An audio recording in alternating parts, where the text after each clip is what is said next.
ఓం నమో భగవతే శ్రీ రమణాయ. ఓం శ్రీ దక్షిణామూర్తయే నమః. ఓం శ్రీ గురుభ్యో నమః. ఈరోజు స్టేటస్: ధ్యానానికి ధ్యానించే వస్తువు కావాలి. మరి విచారానికి లేదా అంతర్దృష్టిలో విషయరహితమైన విషయి అంటే వస్తువు మాత్రమే ఉంటుంది. అదే అహం స్ఫురణ, అదే ఉన్నానన్న ఎరుక.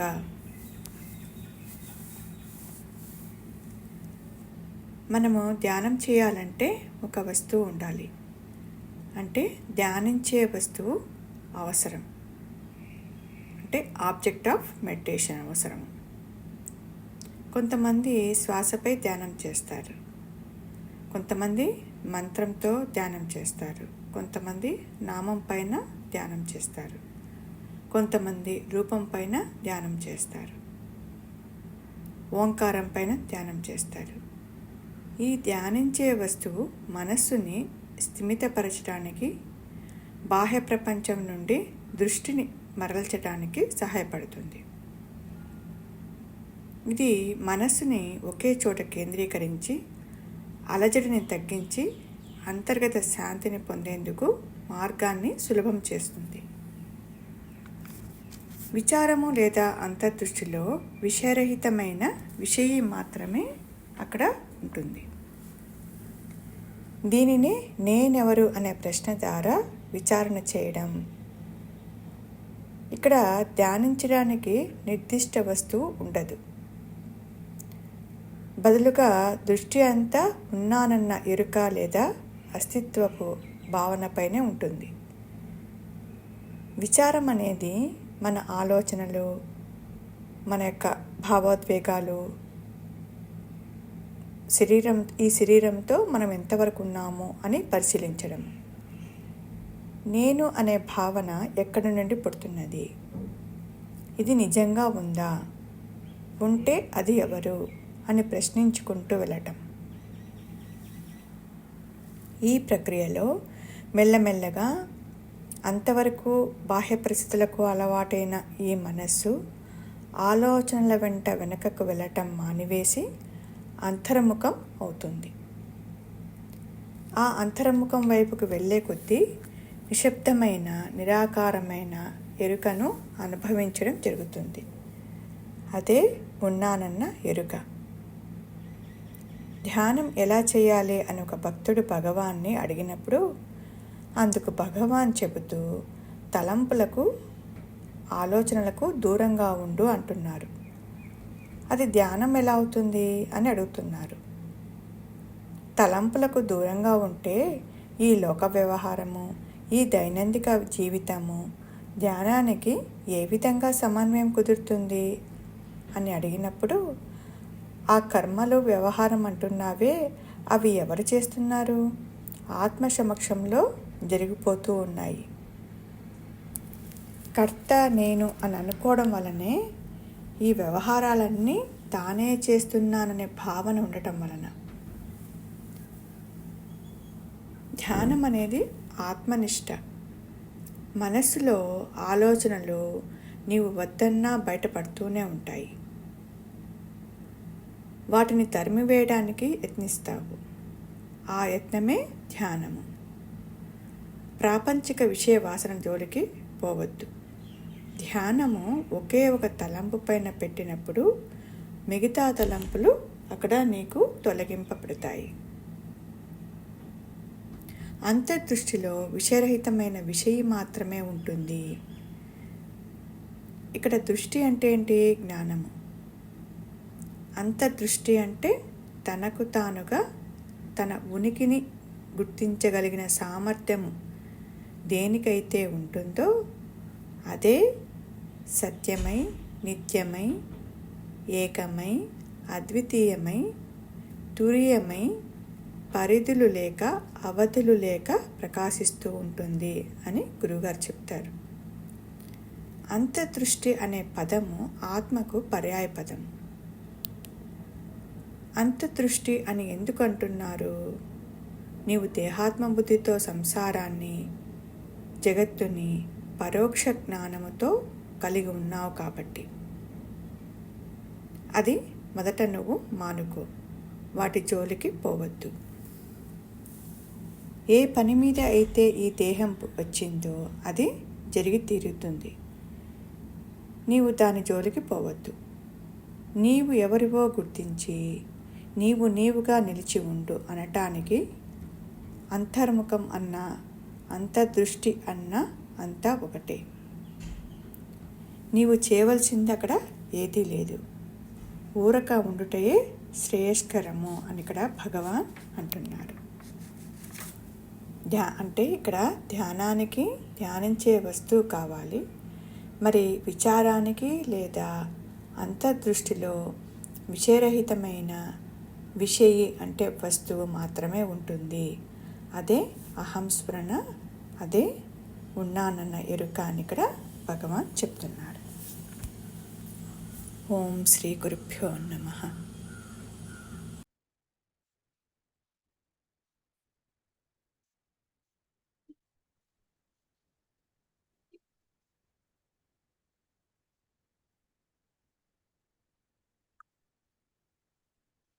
మొదలు పెడుతున్నాను గురువుగారు.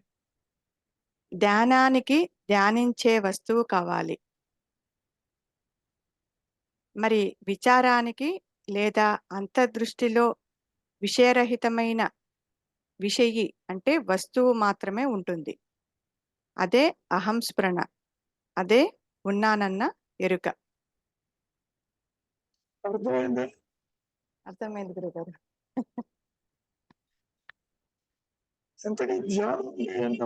చెప్పు. ఒక వస్తువుపై దృష్టిని కేంద్రీకరించడం గురుగారు. అంటే ఆలోచనలు మరల్చడము, పారద్రోలడు, తొలగించడము.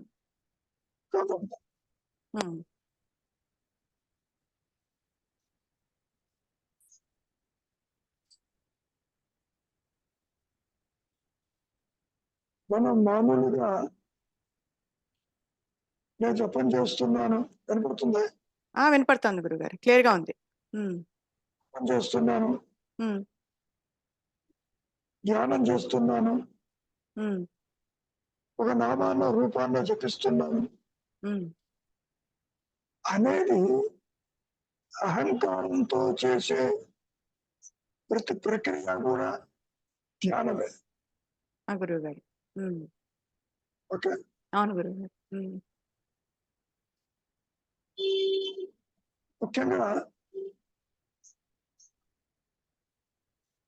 ధ్యానం ఎందుకు చేయాలి అంటే మనస్సు అంతర్ముఖం అవడానికి కాదమ్మా. ధ్యానంలో అంతర్ముఖం కాదు. ధ్యానం చేస్తున్న కొద్దీ మనస్సు బయటికే పోతుంది.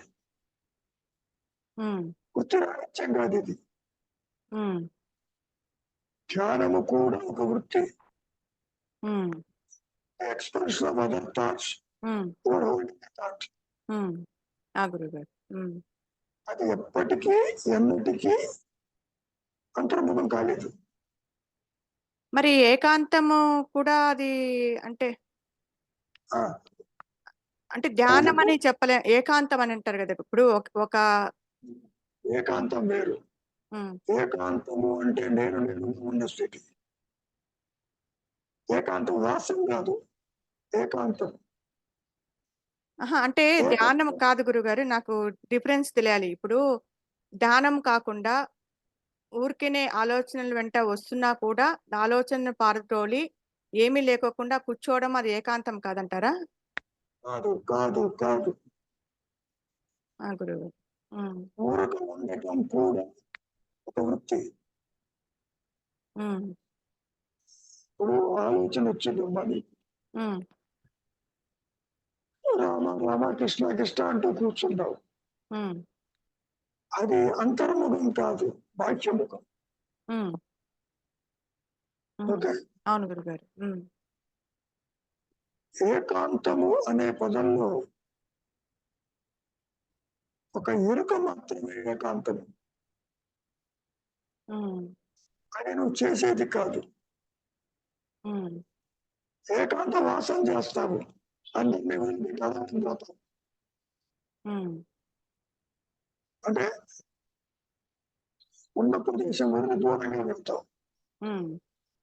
గురుగారు. అది కాబట్టి ఉమ్, ధ్యానము అంటే అహంకారము వ్యక్తిత్వంతో చేసేది ధ్యానం. ఉమ్, అవును. అది ఎప్పటికీ అంతర్ముఖం కాదు. ఉమ్, విచారము కూడా ఉమ్, అహంకారం చేస్తుంది, ఉమ్, కానీ ఉమ్, తన స్వరూపం తాను గుర్తించలేదు. ఉమ్. విచారం ఎవరు చేయాలని అడిగారు. అహంకారం. ఆత్మే చేస్తుంది, చెయ్యదు. అహంకారం చేస్తుంది. చేస్తుంది. నేనెవరన్న విచారం ఎవరికి? అహంకారానికి. అహంకారానికి. విచారము అంటే అహంకారమే తన మూలం వెతకగానే బయలుదేరుతుంది. ఉమ్, అంత మాత్రం చేత ఉమ్, మూలమిది గ్రహించలేదు. ఉమ్, ఉమ్, ఇది ఉంటూ మూలం ప్రకాశించదు. ఉమ్, బాగా గుర్తుపెట్టుకో. ఉమ్, వ్యక్తిత్వం ఉంటూ ఉమ్, ఆత్మ ప్రకాశించదు. ఉమ్, అసలు ఆత్మస్థితి జీవుడికి తెలియదమ్మా, ఎట్టి పరిస్థితులు తెలియదు. ఉమ్. గురుగారు. మహర్షి బయటకు వచ్చి ఏం చెబుతున్నాడు? నువ్వు ఆత్మే తెలుసుకో తెలుసుకో తెలుసుకో. ఉమ్, ఆత్మ తెలుసుకునేది కాదు, ఉమ్, తెలుసుకోలేడు. ఉమ్. రెండు మేలు లేవు. లేవు. ఉమ్, కాబట్టి చెప్పుకోవటానికి ధ్యానంలో త్రిపుటి ఉంటుందని, ఉమ్, ఆత్మ విచారంలో అంటే అనాత్మ విచారంలో ఉమ్, ఎడవదిన దాంట్లో త్రిపుటి ఉండదు, విషయం ఉండదు అని చెప్పటం ఉమ్. వెంటనే బాగానే ఉంటుంది. గురుగారు. ఉమ్, కానీ ఉమ్. మూలం ఈ అహంకారం తెలుసుకునేది ఉమ్. గురుగారు. ఎట్లా? ఉమ్. అంటే అటు చూసినా ఇటు చూసినా కూడా రెండు సైడు మూలం అహంకారం తెలుసుకోలేదు. ధ్యానం చేసేది అహంకారమే. అహంకారమే, ఉమ్, విచారం చేసేది అహంకారమే. ఉమ్, నువ్వేమనుకుంటున్నావు? ధ్యానం చేస్తే అంతర్ముఖం అవుతుందని కాదు. ఉమ్, ఉమ్. మరి విచారం చేస్తే అంతర్ముఖం అవుతుందా? ఇది కూడా అది కాదు. కూడా. ఉమ్, చెప్పుకోవటానికి ఉమ్, దేహం నాహం, కోహం సోహం అంటే తేలిక అనిపిస్తుంది. ఉమ్. వినటానికి చాలా తేలిగ్గా ఉంటుంది. అవును గురుగారు. ఉమ్, కానీ ఉమ్. ఆత్మని జీవుడు గుర్తించలేడు. ఉమ్. అది కుదరదు. ఉమ్, అంతవరకు దేనికి? ఉమ్. మహర్షి ఎప్పుడైనా నేను ఎవరన్నా విచారం చేశాడా? ఉమ్, అక్కడ కార్యక్రమాలు లేవు. ఉమ్. నేను విచారం చేశాను, నా మరణ సమయంలో నాకు ఆత్మ ప్రకాశం నేను చెప్పమని చూద్దాం. ఉమ్, బయటకు వచ్చి చెబుతున్నారు, ఉమ్. నువ్వు దేవం కాదు, విచారం చేయి, నువ్వు ఆత్మని తెలుసుకుంటావు అనుకుని చెబుతాను. ఉమ్. కాబట్టి విచార మార్గం అనేది కూడా అహంకారంతో చేసేదే. అందుకనే ఊరక ఉండుట అని చెప్పేసి చివరికి ఆ మాట అన్నారా గురువుగారు? అంతేగా మరి. ఆ, ఊరక ఉండటము అంటే వ్యక్తిత్వము తలెత్తకుండా. తలెత్తకుండా, తలెత్తకుండా. ఉమ్, ఆలోచన లేకపోవడం. ఉమ్, అది అంతర్ముఖం బాహ్యముగా అన్న ప్రసక్తి కాదు. ఉమ్, ఉమ్. అసలు మనకి అంతరాలు ఉండవు మా ఆత్మకి. Hmm. Are you getting the point? అర్థమైంది గురుగారు. హ్మ్.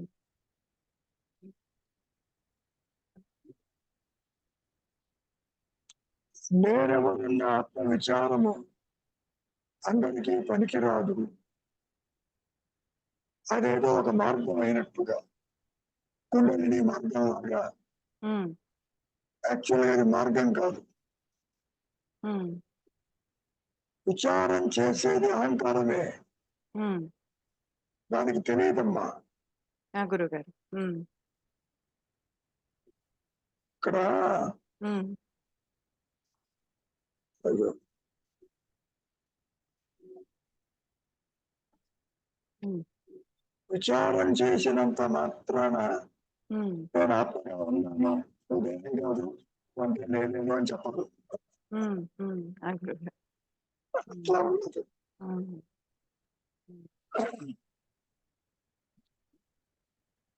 మహర్షి ఎంత తేలిగ్గా అనుకున్నారంటే, ఎప్పుడూ ఉండేది ఆత్మే కదా! హ్మ్. నువ్వు విచారం చేయి, అది ప్రకాశిస్తున్నట్టు తెలుస్తుందన్నది. హ్మ్. అట్లా కుదరదు తల్లి. హ్మ్. గురుగారు. అందుకని అనుగ్రహం అనే పదం వాడారు. హ్మ్. హ్మ్. నువ్వు లోపలికెళ్ళు, తల్లి మీద పడిపోతుంది. హ్మ్. లోపలికి వెళ్ళినా, బయటికి పోయినా తల్లి కింద పడిపో. గురుగారు. హ్మ్. అది అలాగే ఉంటుంది. హ్మ్. నువ్వు కళ్ళు మూసి లోపల ఆలోచిస్తున్నావు, ఉంటావు. హ్మ్. కళ్ళు హ్మ్. తెరిచి బయట తిరుగుతుంటావు, ఆ! ఉంటావు. ఆ! అవును గురుగారు. హ్మ్. కానీ హ్మ్. ఎప్పుడైతే అహం స్ఫురణ దానంతరది ప్రకాశిస్తుందో, హ్మ్. అప్పుడు జీవుడు, జగత్తు, ఈశ్వరుడు ఎగిరిపోతారు. హ్మ్. నీ ప్రయత్నం వల్ల కాదు, కాదు, కాదు. ఇది నా అనుభవం. గురుగారు. హ్మ్. యంత్రాన్ని ట్రై చేయమ్మా, కుదరదు. హ్మ్. గురుగారు. కుదరదు. హ్మ్. శరణాగతి. హ్మ్. యెస్. మౌనం ఈజ్ ఎ హార్డ్ శరణాగతి. హ్మ్. హ్మ్. మాట్లాడటం లేదు. చలంగా ఉండాలి. దేన్ని చూడొద్దు. సంకల్పం తలెత్తదు. ఆ స్థితిలో ఉంది. హ్మ్. తర్వాత ఏమవుతుందనేది దానికి వదిలిపెట్టి. నీ హ్మ్. చేతుల్లో ఏదీ లేదు. నీవు ఎట్టి ప్రక్రియ చేసినా ఆత్మని ప్రకాశింపచేయలేవు, లేవు, లేవు. గురుగారు. హ్మ్. అందుకనే సాధన లేదు. హ్మ్. సాధించేది కాదు. సాధన చేసేవాడు లేడు. మరి ఆది నుంచి హ్మ్. అహంకారం తృణీకరించబడిందన్నదిగా. హ్మ్. లేనివాడు విచారం చేసిన, సాధన చేసిన ఆత్మ ప్రకాశిస్తుందా? హుహు. లేదు. హ్మ్. కుదరదు. హ్మ్. ఏనాడు మరి గురువు గారు. అహంకారం లేనివాడు ఏం చేస్తే వస్తుందో చెప్పు. ఆ, అదే అంటే 2 మార్గాలు, ఏ మార్గాన్ని ఎంచుకున్నా వాడు అక్కడ సాధించాల్సింది ఏం లేదు కదా గురువుగారు. కాకపోతే విచారణ మార్గము కొంత సూటైన మార్గం అని చెప్తారు ధ్యానానికన్నా. ఏమైనా సాధించాలో వాడికి తెలియదు. గురువుగారు. నాకు నాకు ఆత్మ తెలియదు, నేను సాధించాలనుకుంటాడు. ఉమ్, ఉమ్. అహంకారాన్ని పెట్టుకుని ఆత్మ కనపడాలంటాడు. గురువుగారు. వీళ్ళు అనుకోవడం ఏంటి? జ్ఞాని అంటే వ్యక్తిత్వంతో భగవంతుని దర్శించాడు, ఆత్మను దర్శించాడు అనుకుంటారు. అలా కుదరదు. అవును. తెలంగాణ గురువుగారు. ఆత్మమైన ధ్యానమైన రెండు కూడా అహంకారానికి సంబంధించినవి. ఉమ్, అవును. చెప్పుకోవడానికి తక్కువ చిత్తులని, వాళ్ళకి ఇది పనికిరాదని, సర్వసంగ పరిత్యాగులకని, రైట్ అండ్ సోల్స్ కని కొంత డిస్టింక్షన్ పట్టుకొచ్చారు. ఎందుకని? మేము ఆత్మవిచారం చేయలేకపోతున్నాం అన్నప్పుడు ఇట్లా చెప్పారు ఆయన. గురువుగారు. పోనీ మహర్షి ఏమన్నా చేశాడా? చేయలేదు. నేను చేశాను. యాజ్ ఎ రిజల్ట్ వచ్చింది చెప్పమని చూద్దాం. దానంతరం మృత్యు వచ్చి అహంకారం తీసుకోవాల్సింది, ఆత్మ ప్రకాశించింది. అవును. పోనీ నేను ఈ పని చేశాను కాబట్టి నాకు అంత విషయం నేను చెప్పడం చూద్దాం.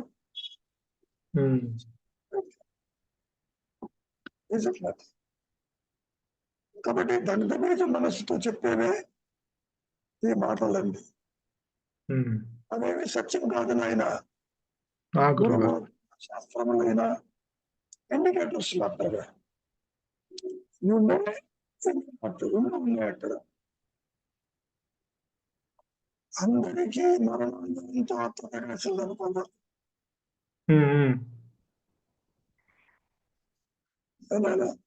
గురువు గారు, అదే అందరికీ అలానే జరగాలని రూల్ లేదు. అవును. అది కుదరదు అట్లా. అవును. సత్యము ప్రకాశిస్తున్న స్థితిలో సృష్టి ఎగిరిపోయి ఉంటుంది. ఉమ్. బయటకు వచ్చి చెప్తున్నాడు, ధ్యానం తీసుకెళ్తారు, తగిలేస్తారు, నేను నేనుగా ఉన్నానని. అవును.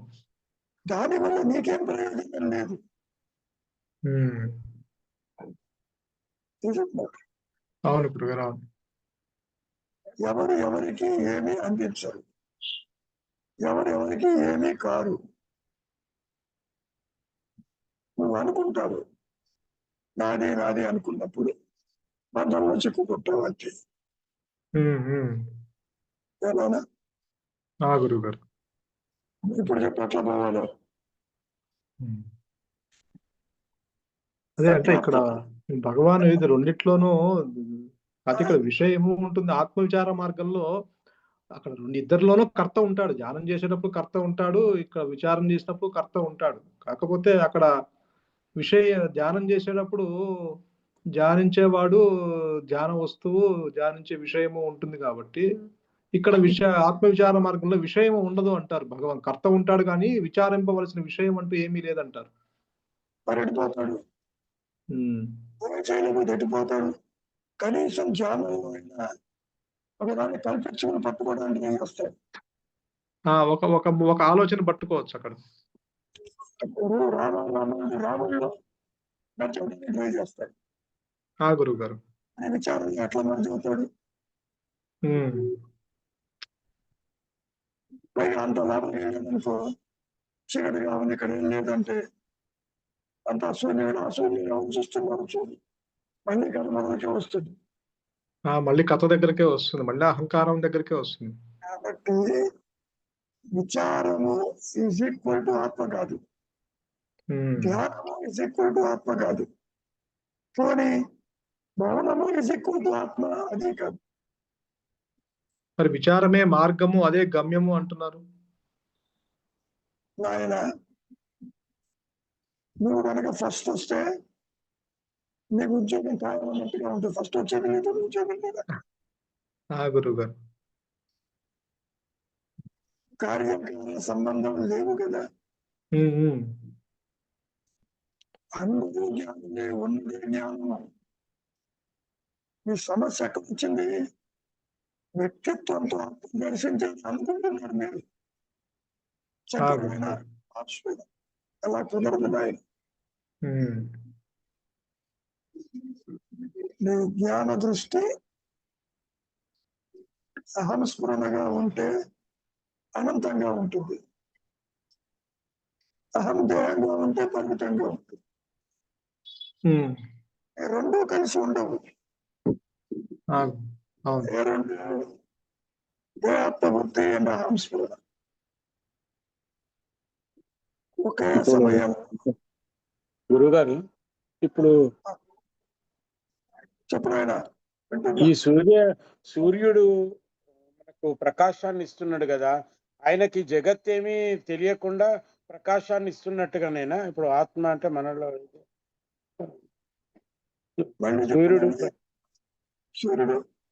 సూర్యుడు ప్రకాశిస్తున్నాడు కదా, మనము ఆత్మను సూర్యునిగా ఒకటిగానే చెప్పుకుంటాం కదా, అది స్వయం ప్రకాశకం అని.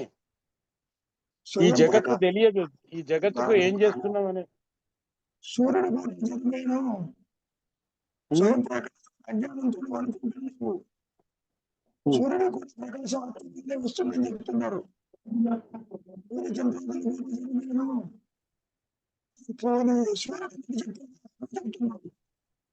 సౌండ్ వినబడదు.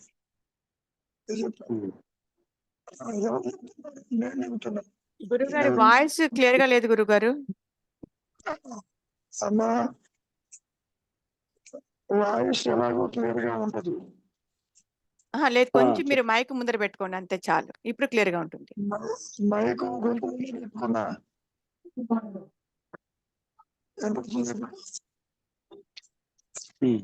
ఇప్పుడు కొంచెం పర్వాలేదు గురుగారు.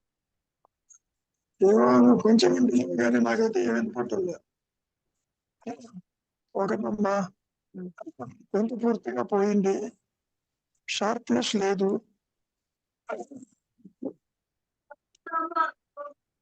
ఇక్కడ అంటే నా ఉద్దేశం ఏంటంటే గురుగారు, ఆత్మ ప్రకాశంలో నాకు ఆత్మ ప్రకాశము జరిగింది అని అనుభూతి నేను చెందడానికి లేదు. అక్కడ నా నా వ్యక్తిత్వం ఉండనే ఉండదు కదా. లేదు మీ- ఆత్మ ప్రకాశం ఉంటుంది ఆయన ఆ, చెప్పుకుంటుంది.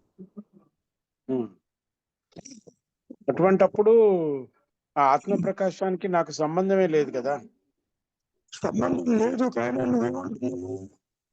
హృదయంతో ఉంటాను, హృదయంతో అంటున్నాడు ఆయన. అంటున్నారు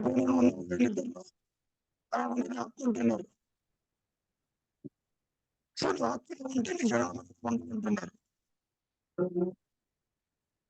నువ్వు అశాంతిగా ఉన్నావా? శాంతిగా ఉన్నావా?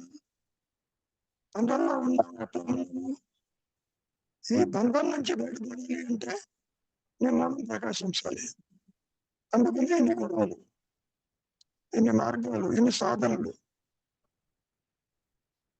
ఆదిశంకరుడు కూడా ఇదే మాట్లాడిగా, సత్సంగంతో నిస్సంగము, నిస్సంగంతో నిర్మోహము, నిర్మోహంతో నిశ్చలము, నిశ్చలంతో ఆత్మప్రకాశం. దేవుడికి ముక్తి ఉన్నాడు. ఇది 6 శతాబ్దంలో ఎవరు ఎన్ని చెప్పినా ఆత్మని ప్రకాశింప చెయ్యగలిగిన సామర్థ్యం ఎవరికీ లేదు. ఎవరు చేయలేరు. పోనీ నేను ఆత్మ తెలుసుకున్నాను చెప్పమని చెప్తా ఎవరినన్నా. మనసుతో తెలుసుకున్నావా? ఇంద్రియాలతో తెలుసుకున్నావా? ఎట్లా తెలుసుకున్నావు? ఏ సాధన చేసి తెలుసుకున్నావు? అంటే మరి నాకు ఆత్మానుభూతి కలిగింది అంటారు కదా గురుగారు. ఎవరన్నారు? నాకు అంటే ఆత్మ అర్థం. ఆత్మానుభవం చెందిన వాళ్ళు ఉన్నారు కదా చాలా మంది. మహర్షి ఏమన్నాడు? ఏది తెలుసుకున్నాను అన్నాడు తప్ప అర్థం తెలుసుకున్నాను అనలేదు. ఆత్మ అంటే జ్ఞానము, వ్యక్తిత్వంతో తెలుసుకునేది కాదు కాదు కాదు. ఏమైనా అది పాయింట్. సూర్యుడు శాస్త్రాలు ఏం చెబుతున్నాయి? బ్రహ్మవిష్ణు మహేశ్వరుల యొక్క స్వరూపం అని పూజించు, నో ప్రాబ్లం. అన్ని ఆరోగ్యం బాగుంటుంది. ఎందుకని? సూర్యుడు నుండి వస్తుంది, వర్షాలు వస్తుంది, సస్యశ్యామలం అవుతుంది. Is it not? కనుక ఆత్మని అంటే ఏమిటో మనకు తెలియదు జీవుడికి. దాన్ని ప్రకాశింపచేయడానికి వేరు కూడా లేదు అసలు. అదేమో తుర్యంగా ఉంటుంది. నేనేమో ఈ మాయ జాగ్రత్త అవస్థలో గుర్తుకుంటావు. చెప్పినట్టు ఏమైనా రవి గురువు గారు, అవునవును. ఇంకేమైనా ఉంటే ఎప్పుడైనా గుర్తు పర్వాలేదు గురువు గారు, బానే clarity is out of question.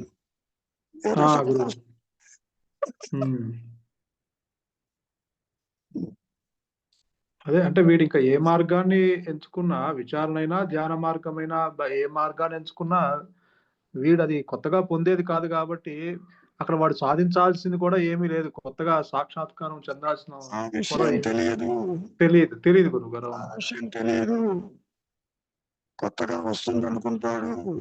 అవునవును. వ్యక్తిత్వాన్ని అప్పగించుకుంటూ నేను దర్శించవచ్చును.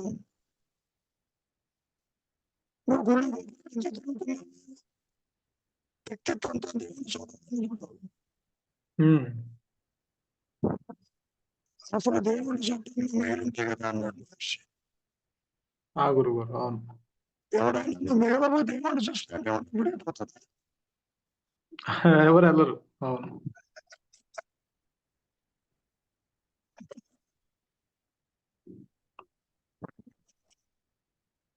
ఆ మాట రాస్తుంది, దైవాన్ని చూడవచ్చునా అన్నాడు.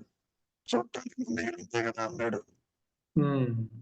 చూడటం అంటే దైవం అంటే ఆత్మనర్థం. ఆ గురుగారు. అవును. కాబట్టి ఏమి చెయ్యలేని నిస్సహాయ స్థితి జీవుడిది.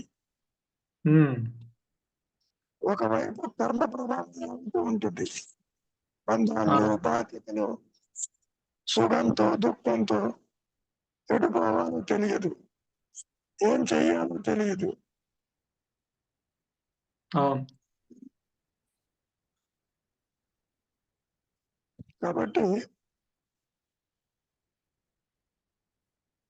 ఉన్నది ఉన్నట్లు, లేనిది లేనట్లు అది డిసైడ్ చేస్తుంది. నువ్వు ఎంత జగత్తు మిథ్య అన్నా, నువ్వు దేవం కాదన్నా అది నీకు మింగుపడదు. గురుగారు. అవును. కళని తోసి పారేస్తావు. ఎందుకని ఆ కళ మళ్ళీ రావటంలా, జాగ్రత్త పడితే కాదు, నిద్ర రావడానికి మళ్ళీ అదే కలుగుతున్నాయి, అదే పనులు చేస్తున్నావు. చెప్పినట్టు అవును. నిద్ర రావడానికి సంవత్సరం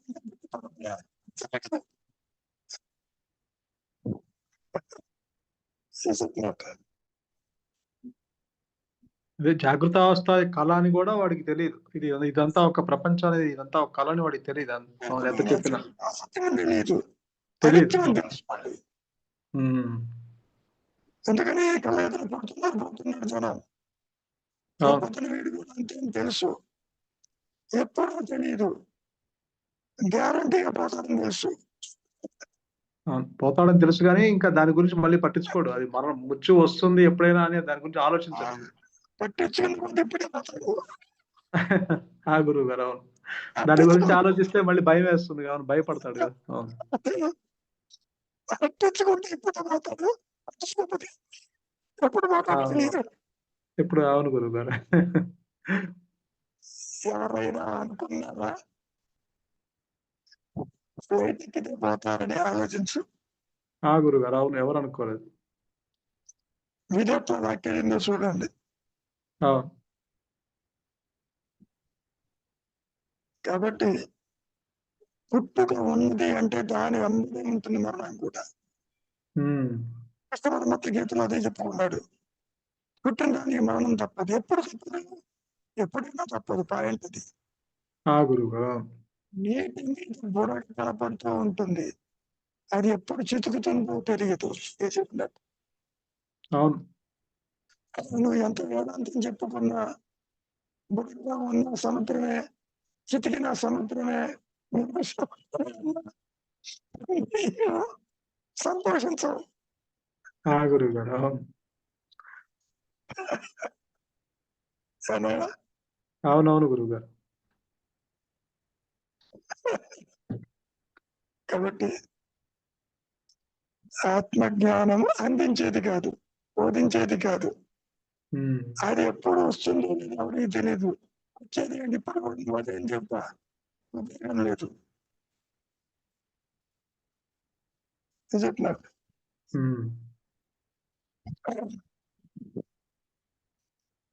ఇంకేమైనా ఉంది?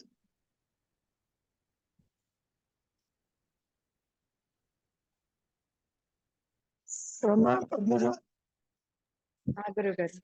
అంటే భగవాను భగవాన్ అన్న వెంటనే మనకి మొదట గుర్తు వచ్చేది నాన్ యార్ అని చెప్పేసి అదే కదా గురుగారు.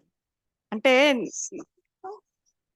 భగవాన్ అన్న వెంటనే మనకు గుర్తొచ్చేది నాన్ యార్ అని చెప్పేసి దాంతోనే మొదలు పెట్టారు. విచారం అని చెప్పేసి మొదలుపెట్టి చివరికి ఏది కాని స్థితిలో పడేసి అన్న కొత్తగా ఏం కాదన్నా అది శంకరుడు అన్నాడు శంకరుడు చెప్పారు. మీరెవరు తెలుసుకోవాలంత కేక్ వార్తలాగా ఉండదమ్మా. నువ్వు విచారించగానే ఎదుర్కొన్న కాదు. అదే పోనీ ఒకవేళ అయినా కానీ 1950 ఉందిగా అలా అతను పడ్డాడుగా. అవునవును అవును గురుగారు. మరి ఈ సృష్టికి జ్ఞానానికి రాకపోకలు.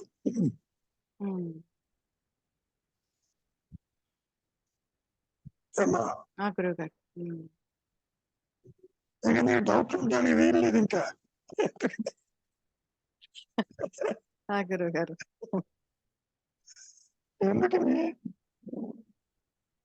నీవు ఆత్మవైపుంటూ కొత్తగా ఏది రాదని డిసప్పాయింట్తో కొత్తగా వస్తుంది ఏమీ రాదు.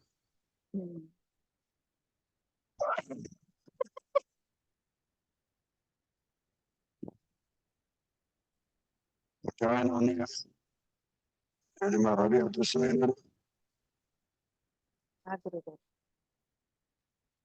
అది వెళ్ళిపోయారు. ఏమైనా సంఘర్షణ ఉందా? గురుగారు నాకు అర్థమైంది ఏంటంటే ఇక్కడ జ్ఞానం ఎప్పుడూ ఉండేదే. మిగతా మనం భగవాను ఒక శరీరానికి ఒక మీరు అని మీకు ఒక దృశ్యంలో చూడటం, ఇవన్నీ భౌతికంలో చూడటం, మాయలో చూడటమే. ఇవేమి నిజం కాదు. ఇవి మూర్ఖత్వం, అజ్ఞానం. ఇది అజ్ఞానం అంటే. జ్ఞానజీవి ఇది అది అంటూ ఏమీ లేదు. జ్ఞానం అంటే ఆ ఉच्चతర శక్తి ఒక్కటే జ్ఞానం. దట్ ఈస్ అదొక్కటే. మిగతావన్నీ జ్ఞానం అనేది మాయ. ఇవన్నీ భౌతికంలో చూడటమే. ఇవి నిజం కాదు. ఇవంతా మూర్ఖత్వం. అందుకని మీరు అన్నట్టు మౌనమే శరణ్యం అని ఉండడం ఒక్కటే. ఇది అసత్యమని గుర్తించాలి.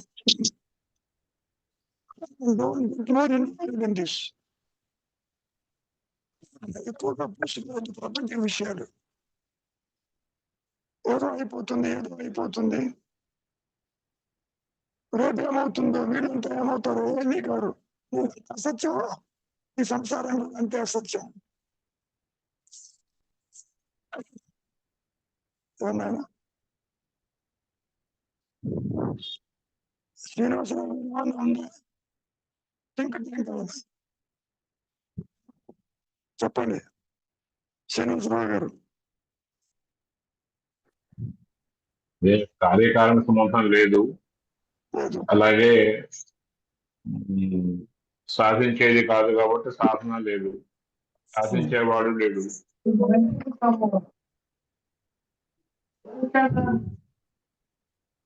రెండు తనకు అన్యంగా ఏది లేదు కాబట్టి బయట ఎక్కడ కనపడదు. తానేదైనప్పుడు ఇంకా విడిగా చూడటం, విడిగా కనపడటం అన్నది ఉండదు. ఇంకా మనం లోపల వెతకవలసింది బయట వెతుకుతున్నాం. ఆ కారణంగా మనకు బయట కనపడట్లేదు.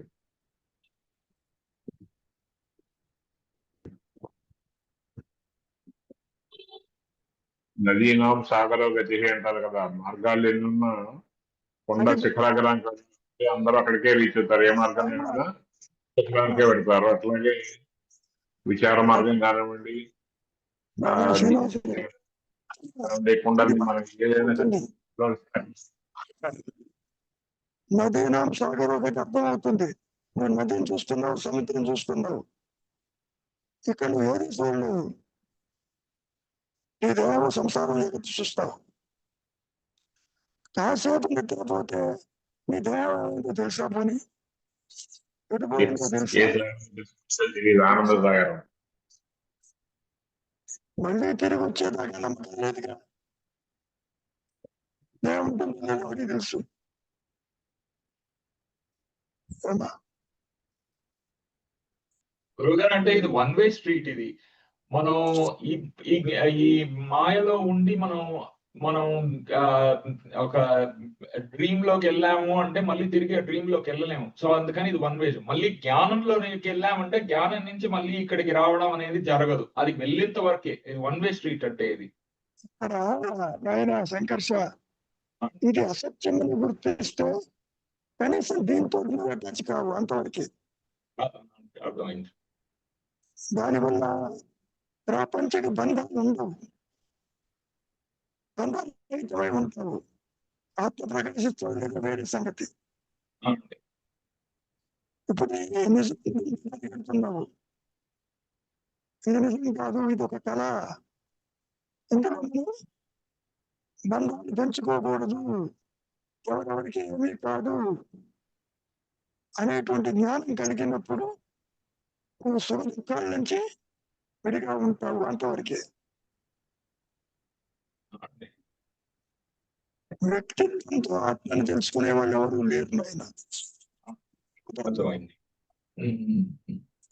నేను నాది అనే పరిధి ఉండదు అక్కడ. అసలు నువ్వే ఉండవు నాయన, పరిధి ఏమిటి? అదే అంటే నేను లేనప్పుడు ఆ పరిధి ఉండదు అని. ఆ, నేను ఉంటుంది. విజయసాగర్ ఉండడు, అవును, విద్యాసాగర్ ఉండడు కాబట్టి మిగతా తల్లిదండ్రులు ఉండరు, ఎవరితో పరిశీలించటం ఎవరు ఉండరు. కాబట్టి అన్ని లింకులు తెగిపోతాయి స్వరూప జ్ఞానంతో. అది నీ చేతుల్లో లేదు. అది ఆ ఉచ్చతర శక్తి ఎంటైర్ సిస్టమ్ చూసుకుంటుంది, నిన్ను వదిలిపెట్టదు. కాబట్టి ప్రాపంచిక బంధాలలో చిక్కుకోవద్దు. ఇది అనిత్యమని తెలుసును నీకు, అసత్యమని తెలియదు. జాగ్రత్త, స్వప్న, సుషుప్తులు మూడు కూడా అసత్యాలే, మనకి లేనివి. అయినప్పటికీ జాగ్రత్త అవస్థలో మాత్రమే నీవుగా నిలిచి ఉండే అవకాశం ఉంది అనుగ్రహం చేత అంతవరకు. ఆ తర్వాత నువ్వు పూర్తలేవో ఎవరికి తెలుసు? ఇప్పుడు మాత్రం తెలుస్తుందా? ఎన్ని జన్మలు ఎత్తింది తెలియదుగా. ఏమా? కాబట్టి ఆందోళన పడాల్సిన అవసరం లేదు. ఇది అసత్యమని గుర్తించు. ఇది కొండ ఎగిరిపోతుంది. జూమ్ మీటింగ్ ఎప్పుడు పోతుందో తెలియదు, అలాగే సృష్టి కూడా ఎగిరిపోతుంది.